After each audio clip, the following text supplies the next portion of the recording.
So ఇవి ఈ materials అన్ని కూడా మీరు ఎక్కడి నుంచి తెప్పిస్తారండి? పూర్ణ మార్కెటే మేడం. మ్మ్.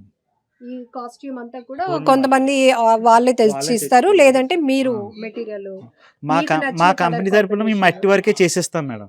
కొంతమంది తెచ్చుకుంటారు, లేదంటే కొంతమంది ఇక్కడి నుంచి తీసుకెళ్ళిపోయి వాళ్ళు పందిట్లో చేసుకుంటారు స్టోన్ వర్క్స్ అవి. ఓకే, ఇది మత్స్యావతారం అనుకుంటాను. ఆ, మత్స్యావతారంలో ఉన్నటువంటి విష్ణువు మత్స్యావతారం. విష్ణువు, yes.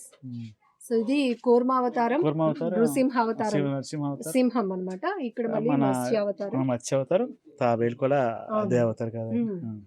ఇది కూడా చాలా బాగుందండి. సో మీరు ముందే చెప్పినట్టు ఒకదాంతో ఒకటి కంపేర్ చేయడానికి లేదు, దేనికదే చాలా ప్రత్యేకంగా ఉంది. ఈసారి నాకు చాలా హ్యాపీ అనిపిస్తుంది, ఎందుకంటే ఈ కాన్సెప్ట్లు అనేది వదిలేయాలి. ఎందుకంటే ఆర్గనైజర్స్ చాలా మంది ఏదో క్రేజీగా ప్లాన్ చేస్తూ ఉంటారు, కానీ ఈ వినాయక ఉత్సవాలు కావచ్చు, ఏ ఉత్సవాలైనా ఇది మన సాంప్రదాయాన్ని మనకి ప్రతిబింబించేవి. కాబట్టి ముందు మనం విగ్రహ ఆరాధన చేస్తున్నప్పుడే అది ఆధ్యాత్మికత అనేది చాలా కళ్ళకు కట్టినట్లు కనిపించాలి. కాబట్టి సో ఈ కాన్సెప్ట్లు, సినిమా కాన్సెప్ట్లు, హీరోల కాన్సెప్ట్లు ఇలాంటివి కాకుండా వినాయకుడిని వినాయకుడిగానే పూజిద్దాం.